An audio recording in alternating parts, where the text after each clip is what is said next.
ర్యాపిడోలో only night time login చేసి 30 days లో 30,000 running challenge లో ఈరోజు డే 22. వీడియోని పూర్తిగా చూసాక నచ్చింది అనుకోండి వీడియో లైక్ చేసి సబ్స్క్రైబ్ చేసుకోవడం మర్చిపోకండి. ఈ రోజు ర్యాపిడో అండ్ ఓలా రెండు లాగిన్ చేసా. ఫస్ట్ దేనిలో లాంగ్ రైడ్ పడితే అది యాక్సెప్ట్ చేద్దామని. ఓలాలో ఫస్ట్ లాంగ్ రైడ్ పడింది 16 కిలోమీటర్స్.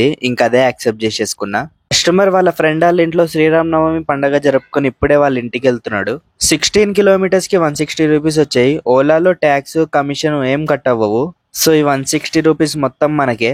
ఓలాలో చిన్న రైడ్స్ అంతా పనిచేయవు కానీ పెద్ద రైడ్స్ పడితే పర్లేదు, మనీ బాగానే మిగులుతాయి. ఓలాలో జస్ట్ 10 రూపీస్ మాత్రమే కట్ అవుతుంది, అది కూడా పర్ డేకి. సెకండ్ రైడ్ మనకి ర్యాపిడోలోనే పడింది. కస్టమర్ రైడ్ బుక్ చేసుకున్నాడు కానీ పార్సల్ తీసుకెళ్లాలి మనం ఇప్పుడు. పంజాగుట్ట టు బోర్బండ. కస్టమర్ ముందే 80 రూపీస్ ఇచ్చేసాడు. బిల్ ఏమో 67 రూపీస్ అయిందంట. కస్టమర్ మనకు ఒక సంచి ఇచ్చాడు. ఇది సేమ్ లొంగి లాగే ఉంది. మూవీస్ లో కత్తి పెట్టుకుని వెళ్తారు కదా, ఆ సంచి లాగే ఉంది. దీనిలో ఒక వైఫై బాక్స్ ఉంది. దారిలో వెళ్తుంటే ఒక 10 GB లేపేసా. ఎంత మాట్లాడతావు నువ్వు? నేనే ఎక్కువ మాట్లాడతానంటే నాకంటే ఎక్కువ మాట్లాడుతున్నావు. 67 రూపీస్ అయింది. పికప్ చేసుకున్న దగ్గరే కస్టమర్ 80 రూపీస్ ఇచ్చాడు. కానీ పార్సల్ రైడ్ కి మనం మినిమం 30 రూపీస్ తీసుకున్నాం కదా. సో ఇక్కడ డ్రాప్ దగ్గరకు వచ్చాక ఇంకొక 20 రూపీస్ అడిగా. కస్టమర్ ఫోన్ పే చేశారు. మన పాత జీరో కమిషన్ ప్లాన్ ఎక్స్పైర్ అయిపోయింది. కొత్త జీరో కమిషన్ ప్లాన్ కూడా ముందే కొనేసాం కదా మనం, ఈఎంఐ కట్ అయిపోతుంది అని. సో అది అయిపోగానే ఇది ఆటోమేటిక్ గా యాక్టివేట్ అయిపోయింది. ఇప్పుడు వరకు మనం జీరో కమిషన్ ప్లాన్ వల్ల 10,000 రూపీస్ సేవ్ చేసుకున్నాం. ఈ పార్సల్ కస్టమర్ కి డెలివరీ చేయగానే లాంగ్ రైడ్ ఒకటి పడింది. ఫాస్ట్ గా యాక్సెప్ట్ చేసా. ఎంతైతే ఫాస్ట్ గా యాక్సెప్ట్ చేసానో అంతే ఫాస్ట్ గా క్యాన్సిల్ చేసుకున్నాడు కస్టమర్. బోర్బండ నుండి హఫీస్పేట్ కు ఒక రైడ్ పడింది. కస్టమర్ కి లొకేషన్ పెట్టడమే రాదనుకుంటా. మొత్తం గల్లీలు తిప్పించేసాడు. ఒక 10 మినిట్స్ అటు ఇటు తిరిగి వాళ్ళని వీళ్ళని అడగగా అప్పుడు దొరికాడు కస్టమర్. కస్టమర్ని ఇప్పుడు 9.7 కిలోమీటర్స్ తీసుకెళ్లిపోవాలి. బెంగళూరు వెళ్తున్నాడంట కస్టమర్ ఇప్పుడే. కస్టమర్ కి హైదరాబాద్ లో ఉన్న పొల్యూషన్ సరిపోవట్లేదేమో, సిగరెట్లు కూడా తాగుతున్నాడు పాపం. సిగరెట్లు తాకండి, గుట్కాలు తినకండి గాయస్, పోతారు, మొత్తం పోతారు. 9.7 కిలోమీటర్స్ కి 117 రూపీస్ వచ్చాయి. ఈ ఓలాగాడు ఒకడు ఊరుకుండే ఫుడ్ రైడ్స్ చేస్తున్నాడు, తెగేస్తున్నాడు, ఎందుకో తెలీదు. రిజెక్ట్ చేసినా కూడా మళ్ళీ అవే ఫుడ్ రైడ్స్ చేస్తున్నాడు, ఎందుకో సిగ్గు లేకుండా. అందుకే వీడితో ఇలా కాదని మొత్తం వెతికేసే యాప్ లో వెతికితే ఒక ఆప్షన్ దొరికింది. మనకు కావాల్సినవి ఆన్ పెట్టుకుని మిగతావి ఆఫ్ చేసుకోవచ్చు. సో ఫాస్ట్ గా ఫుడ్ రైడ్ ఆఫ్ చేసా. సక్సెస్ఫుల్ గా 4th రైడ్ లాంగ్ రైడ్ పెట్టేసా 10 కిలోమీటర్స్ ది. కస్టమర్ కి క్యాష్ కావాలంట. సో ఏటీఎం దగ్గర ఆపమన్నాడు. కదా ఆపా. దొంగతనం చేయడానికి వెళ్ళాడు ఏటీఎం లోకి క్యాష్ కోసం. కానీ పాపం అక్కడ క్యాష్ లేవంట. సో వేరే దగ్గర దొంగతనం చేస్తా అన్నాడు. ఇంకా ఇదేం సిగ్నల్ భయ్యా, 100 మీటర్స్ లో ఉన్నాం. జస్ట్ 100 మీటర్స్ లోకి 3 టైమ్స్ సిగ్నల్ పడింది మొత్తం. జస్ట్ 5 సెకండ్స్ గ్రీన్ సిగ్నల్ వస్తుంది, రెడ్ సిగ్నల్ వేస్తున్నాడు. 5 సెకండ్స్ గ్రీన్ సిగ్నల్, మళ్ళీ రెడ్ సిగ్నల్. 10 కిలోమీటర్స్ కి 95 రూపీస్ వచ్చాయి. కస్టమర్ ర్యాపిడో చిట్టామనుకుంటా, అందుకే ఇంత తక్కువ డబ్బులు వచ్చాయి. ఫోన్లే పాపం క్యాష్ లేదంటున్నారు. ఐటీఎం లో కూడా దొంగతనం చేద్దామంటే డబ్బులు లేవు దానిలో. సర్లే 95 తీసుకుని వదిలేద్దాం. ఇంకా ర్యాపిడోలో అంతగా రైడ్స్ ఏం పడట్లేదు. ఓలాలో పడింది ఒక లాంగ్ రైడ్, యాక్సెప్ట్ చేసా. ఇక్కడ రోడ్డు బాలేదు, అయినా చుట్టూ తిరుక్కుంటూ వెళ్ళా. మెయిన్ రోడ్ నుంచి వెళ్ళాక కస్టమర్ కాల్ చేస్తుంటే కస్టమర్ ఏమో కాల్ లిఫ్ట్ చేయట్లేదు. ఇంకా అలా 2-3 టైమ్స్ చేసాక మళ్ళీ క్యాన్సిల్ చేసేసుకున్నాడు. పని పాట ఏం లేదేమో, రైడ్ ఎందుకు బుక్ చేస్తారో, రైడ్ ఎందుకు క్యాన్సిల్ చేస్తారో. మళ్ళీ కొంతమంది మనుషులు ఇలాంటివి చేయడానికి గల కారణం భయం లేకపోవడం, గోపు మీద లేకపోవడం. వీడు కెరీర్ మీద ఫోకస్ చేయాల్సింది కెరీర్ మీద.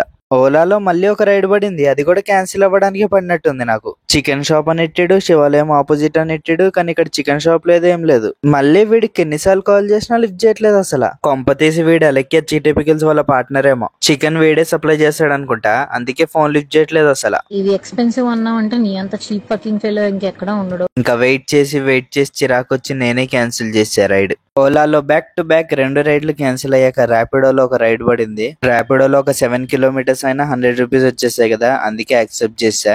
కస్టమర్ని ఇప్పుడు కోకాపేట్ తీసుకెళ్లిపోవాలి. 7 కిలోమీటర్స్ కి మనకి మొత్తం 105 రూపీస్ వచ్చాయి. లేట్ నైట్ కదా, అందుకే ర్యాపిడోలో లెవెల్ తర్వాత 25% ఎక్స్ట్రా వస్తాయి మనకి. సిటీ అవుట్స్కట్స్ కదా, ఇక్కడ నుంచి రైడ్స్ ఏం పడవు అనుకున్నా, కానీ రైడ్ ఒకటి పడింది, బానే పడింది. చిన్న రైడే, కోకాపేట్ టు నార్సింగ్. అండ్ ఇంకొక ప్లస్ పాయింట్ ఏంటంటే ఇది రైడ్ బుక్ చేసుకున్నాడు కస్టమర్, కానీ మనం పార్సల్ తీసుకెళ్ళాలి. పార్సల్ ఏంటంటే ఈ కీస్. కస్టమర్ మనకి కిస్ ఇచ్చాడు, మనం ఇంకొకరికి వెళ్ళి కిస్ ఇవ్వాలి. సారీ కీస్ ఇచ్చాడు, మనం వేరే వాళ్ళకి కీస్ ఇవ్వాలి.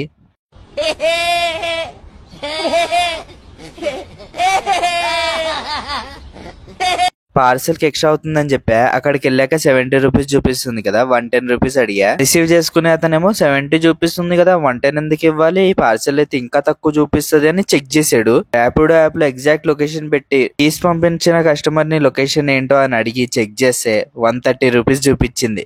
కస్టమర్ ఫేస్ చూడాలప్పుడు బెబ్బే మొత్తం.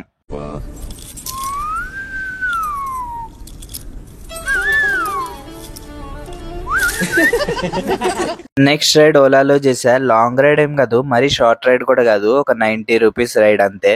కస్టమర్ వాళ్ళ ఫ్రెండ్స్ తో టెన్నిస్ ఆడి ఇప్పుడే రూమ్ కి వెళ్తున్నాడు. ప్రీవియస్ కస్టమర్ ని ఇంటి దగ్గర దింపేశాక చాలా సేపటికి ఒక రైడ్ పడింది. వెయిటింగ్ అయితే వర్త్ అనే చెప్పాలి. కస్టమర్ పనిచేసేది ఈ బిగ్ బిల్డింగ్ లోనే. కస్టమర్ బైక్ రిపేర్ కి ఇచ్చాడంట, అందుకే ర్యాపిడోకి వస్తున్నాడు. క్యాబ్ కూడా రావచ్చు, కానీ క్యాబ్ లో కూడా ఆఫీస్ వాళ్ళే ఉంటారు, వాళ్ళ ముఖాలు చూసుకుంటూ ఆఫీస్ లోనే ఉన్నట్టు ఉంటది. అందుకే ర్యాపిడో వాడుతున్నాడంట 1 వీక్ నుంచి. లాంగ్ రైడ్ అని చెప్పి ఎన్ని కిలోమీటర్స్ చెప్పలేదు కదా, మర్చిపోయా, సారీ. చూడండి 24 కిలోమీటర్స్ రైడ్, ఓన్లీ 37 మినిట్స్ మాత్రమే. 24 కిలోమీటర్స్ కి 326 రూపాయలు వచ్చేసే మనకి అక్షరాల. చాలా బాధగా ఉంది ఫ్రెండ్స్, ర్యాపిడో గాడి ఇలా చేస్తాడు అనుకోలేదు. 309 రూపాయల కోసం నా ఐడి బ్లాక్ చేసాడు వీడు. ఫస్ట్ టైం బ్లాక్ అయింది నా అకౌంట్. అందుకే వీడు 309 రూపాయలకి బ్లాక్ చేస్తే నేను 310 రూపాయలు పే చేశా. అంటే ర్యాపిడోడికి నా మీద నమ్మకం లేదన్నమాట. నేను కూడా ఇప్పటి నుంచి ర్యాపిడోని నమ్మను. ₹1 ర్యాపిడోలో ఉన్న విత్డ్రా పెట్టేసుకుంటా. మన బుజ్జికి ఫుల్ ట్యాంక్ పెట్రోల్ కొట్టిచ్చేసా. అలవాట్లో పొరపాట్లాగా ఫుల్ ట్యాంక్ కొట్టిచ్చేసా, కానీ నా దగ్గర ఏమో డబ్బులు లేవు. దగ్గర ఉన్న క్యాష్ అండ్ అకౌంట్ లో ఉన్న అమౌంట్ చూస్తే ఒక 20 రూపీస్ ఎక్కువ ఉన్నాయి అంతే. మైలేజ్ గురించి అడుగుతారు కదా గైస్, చూడండి నా మైలేజ్ ఇప్పుడు ఎంత ఉంది, 29,300.7 ఉంది కదా. ఇదేంటి ఫుల్ ట్యాంక్ కొట్టించిన ముళ్ళులన్నీ పైకి లేగలేదు. ఆఫ్ చేసి ఆన్ చేద్దాం ఒకసారి. ఆన్ అయింది. అయ్యో ముళ్ళు ఒకటి పైకి లేగట్లేదు గాయస్. నా దగ్గర ఉన్న క్యాష్ మొత్తం ఇచ్చేయగా గూగుల్ పే లో 360 రూపీస్ పంపించా. అకౌంట్ లో 20 రూపీస్ ఉన్నాయి అంతే. ఒకవేళ ఇంకో 30 రూపీస్ ఎక్స్ట్రా పెట్రోల్ కొట్టుంటే. ఇప్పుడు ఆ సోదం తాపి మైలేజ్ విషయానికి వచ్చేద్దాం. ఇప్పుడు 29,300 ఉంది కదా, కొన్ని రోజులు అయ్యాక మళ్ళీ నేను పెట్రోల్ కొట్టిస్తా, ఫుల్ ట్యాంక్ కొట్టిస్తా. అప్పుడు ఎంత తిరిగానో, ఎన్ని కిలోమీటర్స్ తిరిగానో అనేది నోట్ చేసుకోండి మీరే. అన్ని కిలోమీటర్స్ కి నేను ఎంత దూరం తిరిగానో మీకు ఆ వీడియోలో చూపిస్తా. ఒకవేళ 500 కిలోమీటర్స్ తిరిగాను అనుకోండి, 500 కిలోమీటర్స్ కి 6 లీటర్స్ పెట్రోల్ కొట్టిస్తే 500 కిలోమీటర్స్ కి ఎంతైతే లీటర్స్ పెట్రోల్ ఖర్చు అయిందో అంత డివైడ్ చేయండి. ఎగ్జాక్ట్ గా పర్ లీటర్ కి ఎంత అయిందో అంత వచ్చేస్తుంది అమౌంట్. ఒక 3 కిలోమీటర్స్ తిరిగాక మన ముళ్ళులన్నీ పైకి లేచిపోయినాయి. ఇక్కడ చూడండి బండి అతను సైకిల్ అతనికి ఎలా హెల్ప్ చేస్తున్నాడో.